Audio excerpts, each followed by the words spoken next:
모든 두려움을 떨쳐내고 확실히 나는 새로 태어났다. 전에는 한 번도 경험하지 못한 용기가 생겼다. 결론부터 이야기하자면 나는 어디서 어떻게 자금을 구해야 하는지 알지 못했음에도 필요한 자금을 모두 확보할 수 있었다.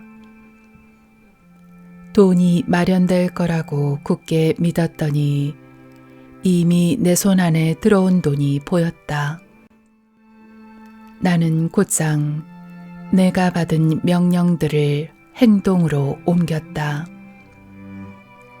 나는 25,000달러를 지원해 줄 사람을 찾기 위해 그동안 나와 친분이 있었던 사람들의 이름을 하나씩 떠올리기 시작했다.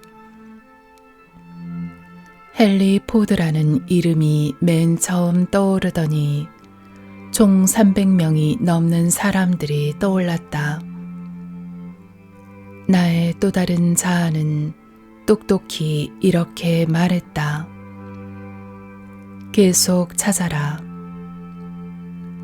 그러나 나는 한계에 다다랐다. 명단은 바닥났다. 그리고 명단이 바닥나자 인내심도 바닥났다. 잠자는 몇 시간을 제외하고 이틀 밤낮 동안 거의 대부분의 시간을 사람들의 이름을 떠올리는 일에만 전념했다. 나는 의자에 등을 기댄 채 눈을 감았고 깜빡 잠이 들었다. 방에서 무언가가 펑 하고 터지는 것 같아서 눈을 떴다. 잠에서 깨어나 정신을 차리는데 엘버트 펠턴이라는 이름이 머릿속에 떠올랐다. 그의 이름이 떠오르자 어떤 계획이 떠올랐고 나는 그 계획이 펠턴을 설득하여 내 책을 성공적으로 출간할 수 있는 계획이라는 사실을 즉각적으로 알았다. 펠턴이 나를 찾아 필라델피아로 왔던 그날로부터 석 달 후 내 앞에 있는 탁자 위에는 나의 책 전집이 놓였고 책 판매로 벌어들이는 수입은 나의 모든 욕구를 채워줄 만큼 상승하기 시작했다.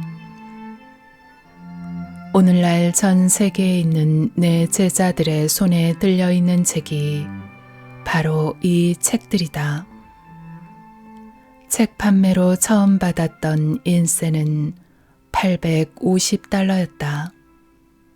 인세 수표가 들어있는 봉투를 여는 순간 나의 또 다른 자아가 이렇게 말했다. 너의 한계는 네가 스스로 만들어낸 것이다. 이 또 다른 자아가 무엇인지 아직 제대로 이해하고 있다고 확신하진 않지만 또 다른 자아를 발견하고 그것에 의지하는 사람들은 영원히 실패하지 않는다는 사실은 안다. 나의 또 다른 자아는 나를 실망시키지 않았다. 돈이 들어올 거라고 확신만 하면 필요한 돈은 적시에 내 손으로 들어왔다. 가끔은 내가 원하는 것들이 조금 늦게 도착하기도 했다. 하지만 갈림길에 들어설 때마다 또 다른 자아가 항상 마중을 나왔고 내가 가야 할 길을 가르쳐 주었다. 또 다른 자아는 선례를 따르지도 않고 한계를 인정하지도 않으며 언제나 바라는 목적지에 도달할 수 있는 길을 찾는다.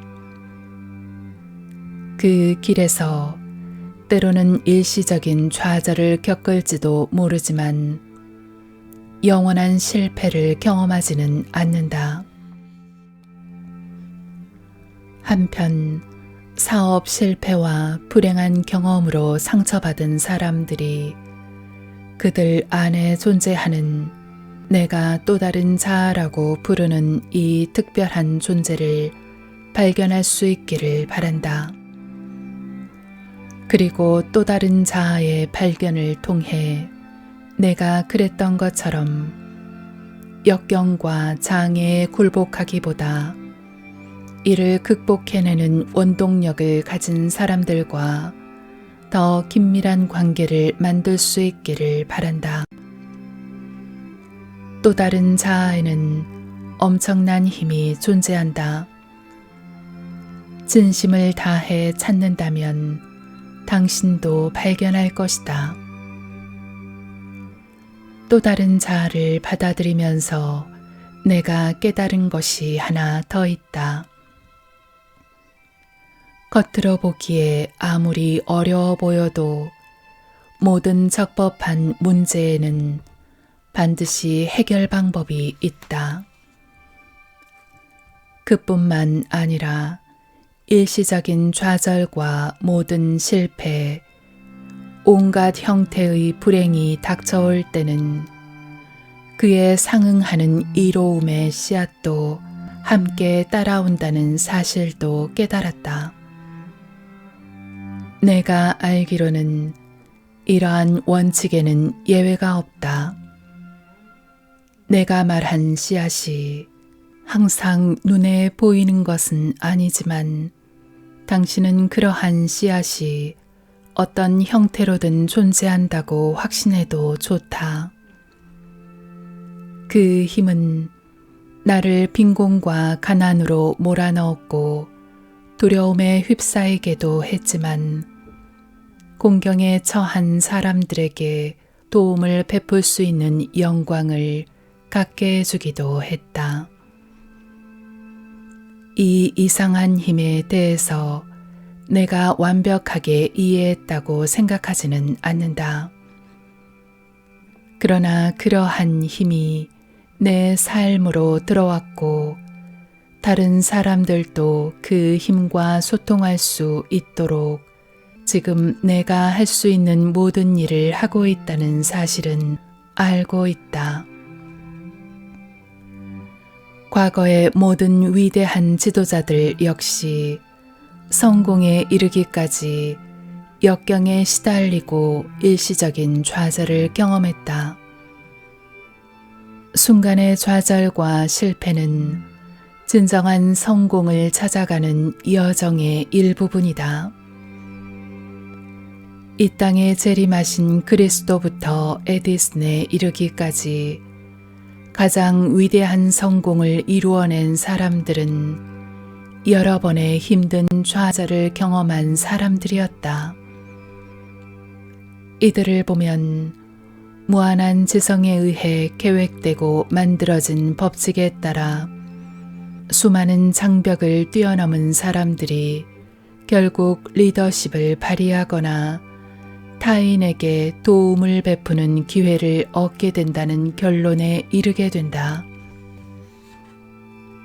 거듭 말하지만 나는 이 또 다른 자아가 무엇인지 정확히 모른다.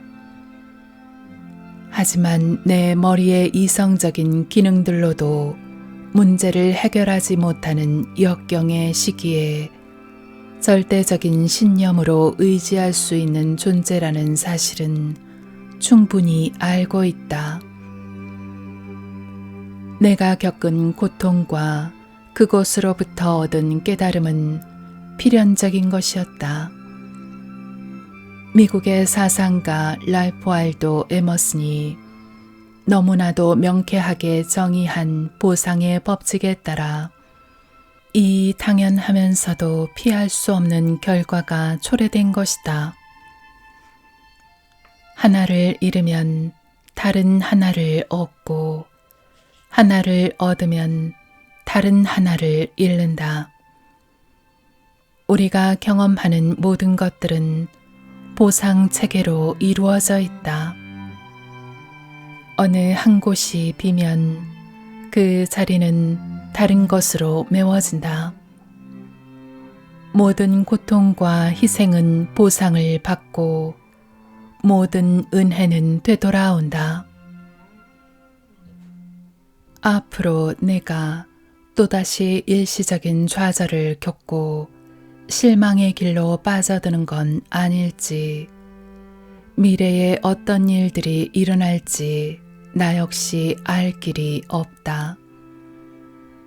하지만 미래에 무엇을 경험하더라도 과거에 겪었던 고통만큼 나에게 깊은 상처를 남기지는 못할 것이다. 지금의 나는 적어도 나의 또 다른 자아와 소통하고 있기 때문이다. 나는 어떤 형태로든 충분한 보상이 없다면 우리가 괴로움에 처한 사람들에게 손길을 뻗으려는 노력을 하지 않을 것이라고 생각한다. 그런데 이 보상은 언제나 도움을 받은 사람들이 그에 대한 대가로만 주는 것이 아니라 여러 가지 다른 모습으로 돌아오기도 한다. 또 다른 자아와 계속해서 좋은 관계를 유지하는 한 나는 내가 원하는 모든 물질적인 것들을 획득할 수 있을 것이다. 그뿐만 아니라 마음의 평화와 행복을 발견할 수도 있을 것이다. 이보다 더 많은 것을 성취한 사람이 또 있을까? 다행히도 이 행운은 물질적 또는 금전적인 측면으로는 평가될 수 없다. 그런 식으로 나타내는 어떤 것들보다 위대하기 때문이다. 좀 더 이해할 수 있게 말하자면 물질적이거나 금전적인 행운은 은행 잔고로 평가될 수 있다. 하지만 은행 잔고는 은행이 파산하면 아무런 의미가 없다. 내가 지금 말하는 행운은 마음의 평화와 만족감이라는 측면에서뿐만 아니라 기도에서 드러나는 간절함으로도 평가될 수 있다. 나의 또 다른 자아는 기도를 할 때 목적에 집중해야지 그 목적을 달성할 수 있는 계획이나 방법은 염두에 두지 말라고 일러주었다. 그렇다고 아무런 계획도 없이 중대한 목적을 이룰 수 있다는 의미는 아니다. 사람의 생각과 열망을 현실로 바꾸는 힘의 원천은 무한한 지성이며 이 무한한 지성은 기도를 하는 당사자보다 목적을 달성할 수 있는 계획이나 방법에 대해 더 많이 알고 있다. 기도를 할 때 우주적 정신을 신뢰하고 당신이 기도하는 바를 이룰 수 있는 최선의 계획과 방법을 맡긴다면 현명하지 못한 것일까? 내 경험으로 봤을 때 설령 응답을 받지 못하더라도 기도의 결과로 얻는 모든 것들이 목표를 이룰 수 있는 계획이었고 기도의 목적을 달성할 수 있는 가장 적합한 계획은 자연의 법칙을 통한 것이었다. 계획은 자아의 의식적인 노력을 통해 반드시 우주적 정신에 맡겨야 한다. 믿음 없이 조금이라도 두려움이 깃든 마음을 갖고 있다면 아무리 간절히 기도하더라도 소기의 목적을 달성할 수 없을 것이다. 또 다른 자아를 더 잘 알게 되면서 나의 기도 방식은 예전과 달라졌다. 예전에는 역경에 처할 때만 기도를 했다. 그런데 지금은 힘든 시기가 올 것 같으면 역경이 덮치기 전에 먼저 기도한다. 이제는 더 이상 이 세상에 존재하는 물질과 더 많은 축복을 내려달라고 기도하지 않는다. 대신에 이미 내가 가진 것들의 가치에 감사하며 기도한다. 내가 가진 것들에 감사드리는 이러한 기도 방식을 처음 시도하면서 나는 그렇게도 많은 행운을 가지고 있었으면서도 그것에 대해 감사하지 않았음을 깨닫고 깜짝 놀랐다. 이를테면 나에게는 지금껏 한 번도 질병에 걸린 적 없는 건강한 신체가 있다. 나에게는 이성적인 판단을 내릴 수 있는 건강한 정신이 있다. 나에게는 수많은 사람들에게 유익한 도움을 베풀 수 있는 창조적 상상력이 있다. 나는 그토록 간절히 바랐던 육체와 정신의 온전한 자유를 받았다. 또한 나보다 불행한 사람들을 돕고 싶어 하는 불멸의 열망이 있다. 사업이 불황이든 호황이든 나는 인류의 최대 목표인 행복이 이미 내 것이 되어 있다는 사실을 깨달았다. 마지막으로 위에서 언급한 것들과 마찬가지로 중요한 것이 있다. 나는 무한한 지성에 다가갈 수 있는 특권이 나에게 있음을 깨달았다. 이로 인해 이미 내가 가진 것들에 대해 감사함을 표현할 수 있었을 뿐만 아니라 더 많은 것을 묻고 안내를 구할 수 있었다. 또 다른 자아를 만나길 바라는 사람들에게는 자연이 우리에게 주는 교훈을 받아들이는 것이 이로울 것이다. 가만히 관찰해 보면 별은 매일 밤 늘 같은 자리에서 반짝인다. 태양은 변함없이 따뜻한 햇볕을 내보내고 그리하여 어머니의 품과 같은 대지는 풍부한 식량과 의복을 생산해낸다. 물은 늘 위에서 아래로 흐르며 하늘을 날아다니는 새와 숲속의 동물들은 꼭 필요한 만큼만 먹잇감을 구한다. 고단한 하루가 끝나면 평화로운 밤이 오고 바쁜 여름 뒤엔 조용한 겨울이 찾아온다. 계절은 언제나 이렇게 왔다가 지나간다. 따라서 실제로 평상시에 제 기능을 중단하는 것은 사람의 마음밖에 없다. 그 까닭은 우리 인간이 자신의 마음을 두려움으로 채워넣기 때문이다. 신념으로 두려움을 밀어내고픈 사람들에게는 일상생활에서 일어나는 이러한 단순한 사실을 관찰하는 것만으로도 다시 시작하는 기분을 느낄 수 있다.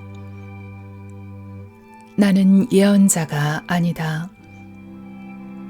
그러나 사람은 믿음에 대한 본질부터 바꿔야 물질적, 재정적 상황을 바꿀 수 있는 힘을 얻는다고 예언할 수는 있다. 믿음과 바람을 혼동하지 마라. 이 두 개의 단어는 다르다. 누구나 재정적, 물질적, 영적 우월에 대해 바랄 수는 있지만 신념이라는 유일한 초능력을 통할 때 비로소 이러한 바람은 믿음으로 그리고 믿음은 현실로 전환된다.